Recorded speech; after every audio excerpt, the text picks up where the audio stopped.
고린도후서는 고린도전서에 이어 사도 바울이 고린도 교회에 보낸 서신입니다. 고린도후서의 내용을 이해하기 위해서는 고린도전서와 후서 사이에 일어났던 일들에 대한 이해가 있어야 합니다. 바울은 고린도전서를 보낸 직후에 고린도 교회를 직접 방문하였는데 아마도 음행의 범죄가 있는 자의 치리를 위하여 갔던 것 같습니다. 그러나 바울의 이런 갑작스런 방문에 대하여 고린도 교인들은 달가워하지 않고 오히려 그 음행한 자를 두둔하였는데, 이처럼 고린도 교인들이 바울의 지도력을 인정하지 않은 것은 최근에 고린도 교회에 찾아온 자칭 사도들이라고 하는 유대주의자들이 바울을 비방하고 폄하하는 속임수에 넘어가 바울의 사도권 자체를 의심하는 분위기가 있었기 때문이었습니다. 이런 고린도 교인들의 거부적 태도로 말미암아 바울은 아무 결과도 얻지 못한 채 에베소로 돌아올 수밖에 없었고, 그 후 바울은 서신을 디도의 편으로 고린도 교회에 보내 고린도 교회와 성도들을 향한 바울의 진심을 전했습니다. 놀랍게도 그 편지를 대한 고린도 교회의 대부분 성도들은 자신들의 과오를 뉘우치고 회개하였으며 음행의 범죄가 있는 자를 바울의 지시대로 출교하고 교제를 단절하였습니다. 그리고 그 후 치리를 받은 자도 자신의 죄를 회개하기에 이르렀는데, 디도를 통하여 이 소식을 듣게 된 바울은 자기의 말을 따라준 고린도 성도들에게 감사와 위로의 말을 전하는 한편, 자신의 죄를 회개한 자에 대해서 다시 형제로 받아들일 것을 권면하고 구제 연보를 격려하기 위하여 본서를 기록하게 되었습니다. 고린도후서는 교리적인 가르침이나 교회의 질서에 대한 논의보다는 때로는 격렬하면서도 성도들을 향한 바울의 따뜻한 인간적인 감정들이 섞인 권고들이 솔직하게 기록되어 있습니다. 1장 12절부터 2장 4절에서 바울은 계획했던 고린도 방문을 연기합니다. 그들을 난처하게 하고 싶지 않아서입니다. 하지만 바울의 대적자들은 그것을 기회로 삼아 헐뜯고 비난합니다. 이에 대해 바울은 자신의 양심이 깨끗함을 말합니다. 그리고 방문 계획을 연기한 이유가 그들의 믿음의 주관자가 아니요 돕는 자가 되고자 함이었음을 설명합니다. 바울은 고린도 교회를 향한 넘치는 사랑으로 눈물의 편지를 씁니다. 바울은 그리스도인을 일컬으며 그리스도의 향기라고 말합니다. 세상 사람들로 하여금 그리스도가 어떤 분인지를 삶으로 나타내는 향기를 지닌 자들이 되어야 합니다. 더 나아가 우리는 그리스도의 대사입니다. 하나님이 보내시어 사람들과 하나님을 화목하게 하는 사명을 받았습니다. 한편 우리는 하나님의 말씀을 혼잡하게 하지 말아야 합니다.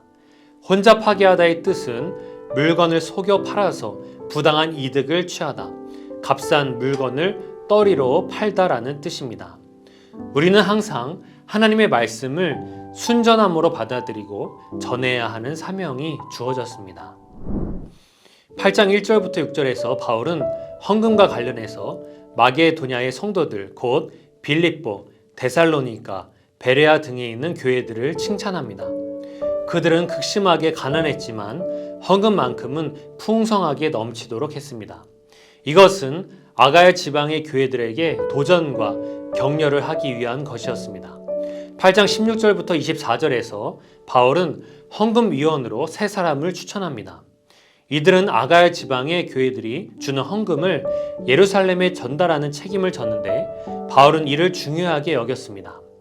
이 일을 행함에 있어 헌금을 잘못 사용했다는 비방을 받지 않고 선한 일에 힘쓰려고 신중하게 추진했습니다. 9장 6절부터 15절에서 재물을 사용함을 농사의 법칙으로 설명합니다. 내게 있는 재물을 필요한 것에 준다는 것은 마치 씨앗을 땅에 심는 것과 같습니다. 심을 때는 거둘 것을 예상하는 것처럼 심고, 거두는 법칙을 배워 많이 거두기를 바란다면 많이 심어야 합니다. 한편 하나님께 헌금을 드릴 때는 인색하거나 억지로 하지 말고 너그럽게 자원하는 마음으로 즐겨내야 합니다.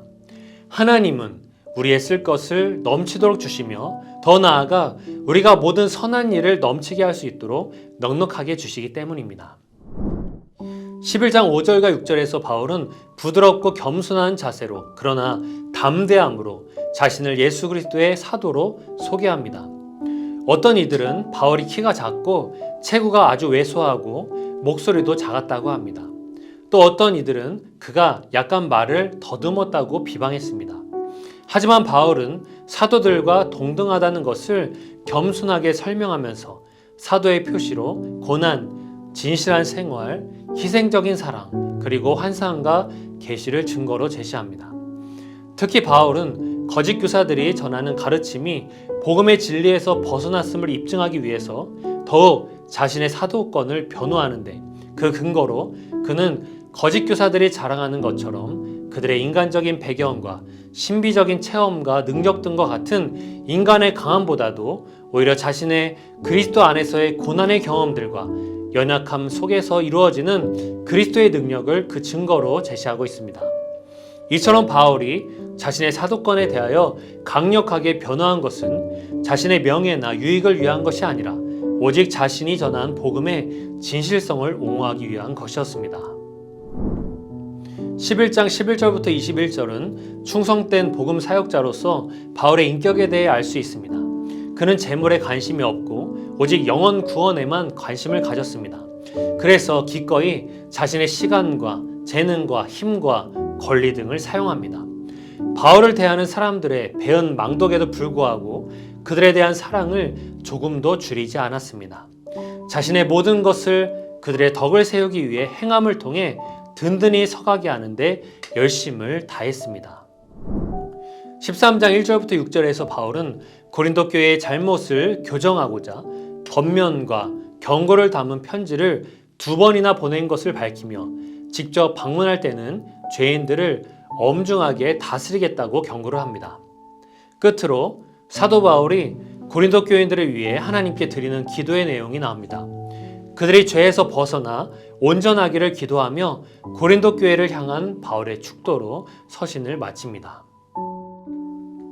고린도후서를 더 자세히 알고 싶으신 분은 렛츠 통독 고린도후서를 누르고 직접 읽어보시기 바랍니다.